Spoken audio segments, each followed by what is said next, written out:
Bien, estamos de vuelta en edición nocturna conversando sobre uno de los problemas más acuciantes que tiene hoy en día, por lo menos la ciudad de Santo Domingo, es decir, el grave problema del tránsito, lo difícil que se le hace a un ciudadano que está conduciendo un vehículo de motor llegar de un lugar a otro, a pesar de que esa distancia se pueda recorrer, por ejemplo, en situaciones normales en 5 o 6 minutos, requiere a veces hasta 30 y 40 minutos. Así es. Eso está provocando mucha tensión en la gente, mucho estrés, mucha angustia, mucha ansiedad y sobre todo un alto consumo de combustible para un país importador neto de gasolina. De manera pues que, ¿qué podemos hacer? Es la pregunta. Usted estaba, tuve que hacer una pausa obligatoria, ¿no?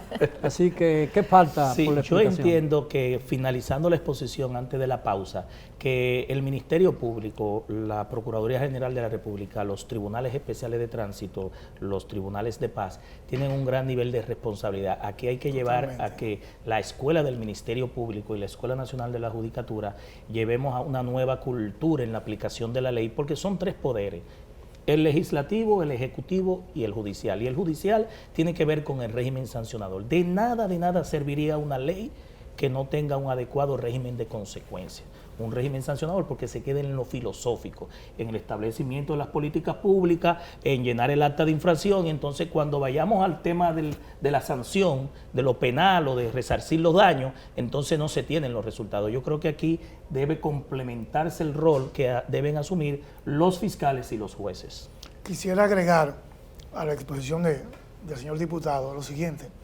Existe un decreto, corrígame si no es un decreto, que yo no le encuentro sentido, ni como ciudadano, ni como persona preocupada por lo que nos está pasando en materia de vialidad y siniestros viales. ¿Qué cómo debemos llamarle? Siniestros viales. Porque un accidente es una cosa y otra cosa que tenga agravantes como droga o consumo de alcohol es otra cosa.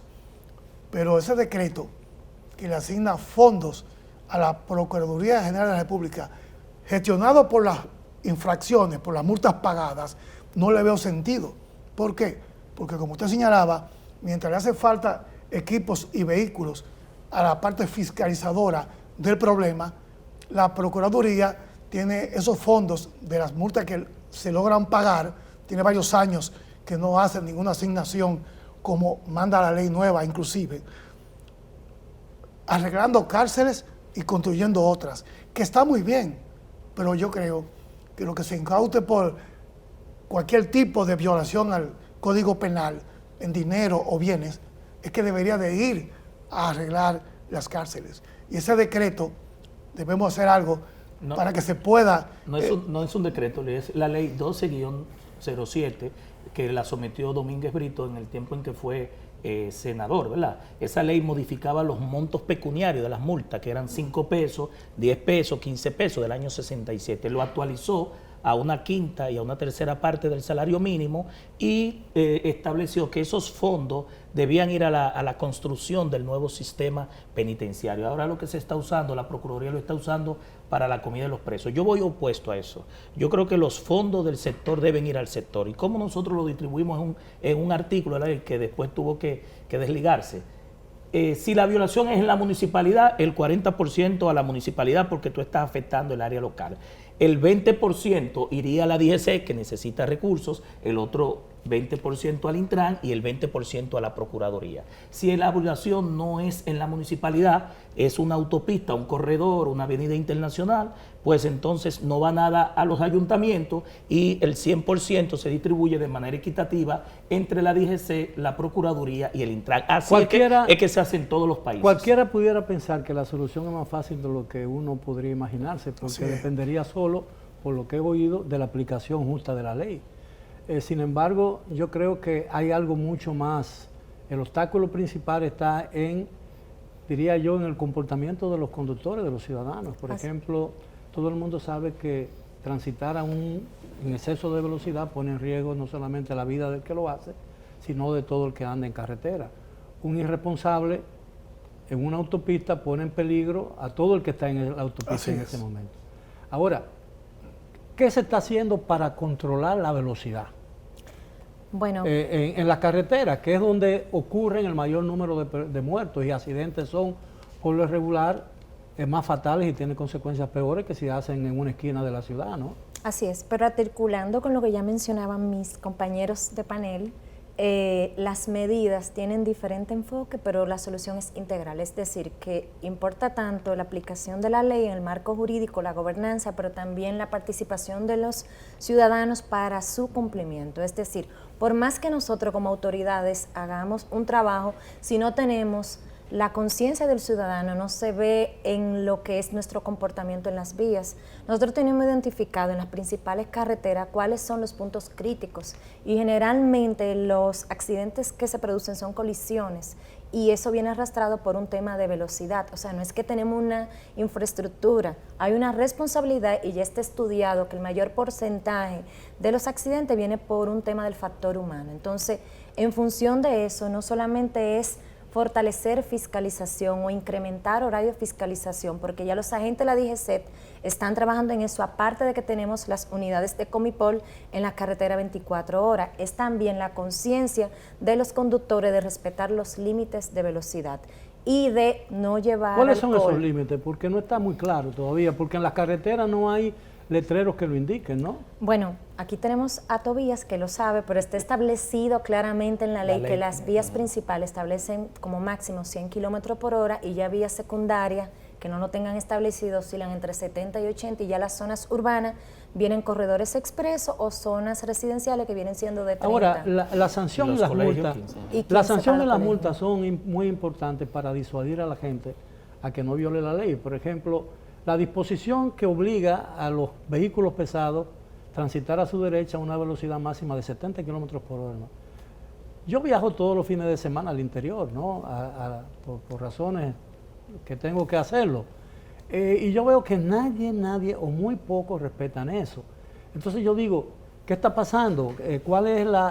¿Por qué no se aplican las sanciones debidas para hacer que las cosas comiencen a organizarse como tienen que transitar, ¿no?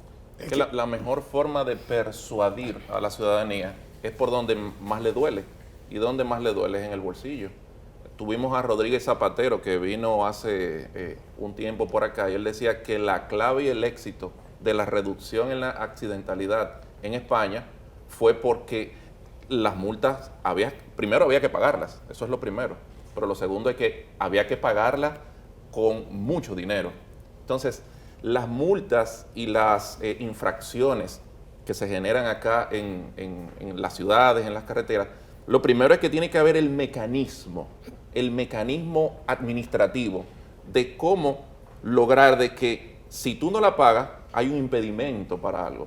Se han hecho varias cosas, pero se tiene que seguir fortaleciendo ese aspecto. Y otro aún más, y es que eso que tú tienes que pagar, duela.